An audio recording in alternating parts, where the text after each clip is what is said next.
माँ ममतामयी होती है, माँ करुणामयी है, माँ दयामयी है। माँ सागर से गहरी तो है, लेकिन सागर की तरह खारी नहीं है।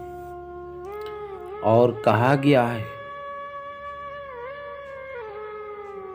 माँ की ऋण कभी चुकाया नहीं जा सकता। माँ जो है, जो बच्चे को अपने गोद में, अपने कोख में धारण करती है 9 महीने तक, उसके पैर की चोट खा खा करके सहन करती है।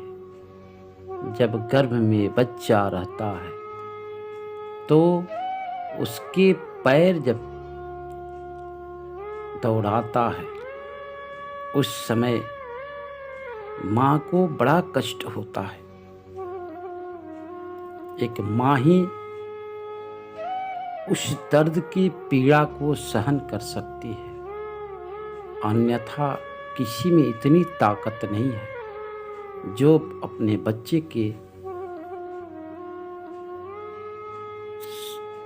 जो सुख के लिए वो अपने को कष्ट सहती है। ऐसी ममतामयी माँ है, ऐसी करुणामयी माँ है। माँ को कभी त्यागो मत। और ऐसे भी कहा गया, जिसके ऊपर माता पिता का आशीर्वाद होता है, उस जीव को कभी भी धन की कमी नहीं रहता। तो धन की ऐसे भी बताया गया है, अभिवादनशीलस्य नित्यवृद्धोपसेविनः चत्वारि तस्य वर्धन्ते आयु विद्या यश और बल। ये 4 वस्तु सबकी जरूरत होती है, लेकिन जिसके ऊपर माँ की विशेष कृपा हो जाती है। पिता के पास जाओगे, पिता पैसा दे देगा,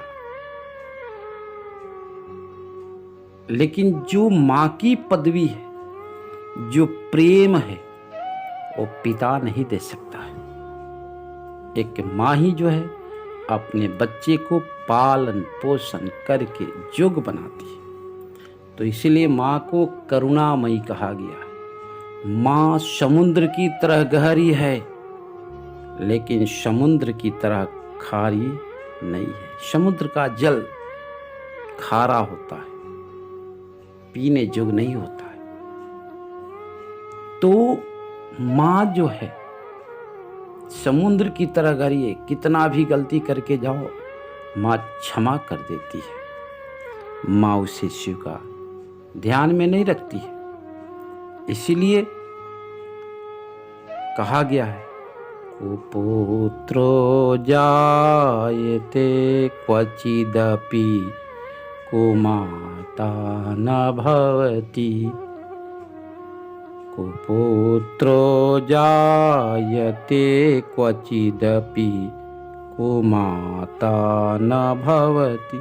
बेटा भले नालायक निकल जाए, लेकिन माँ कभी कुमाता नहीं हो सकती है। माँ ममतामयी है।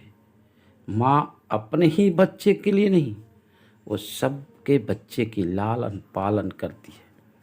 इसलिए कहा, या देवी सर्वभूतेषु मातृरूपेण संश्रिता।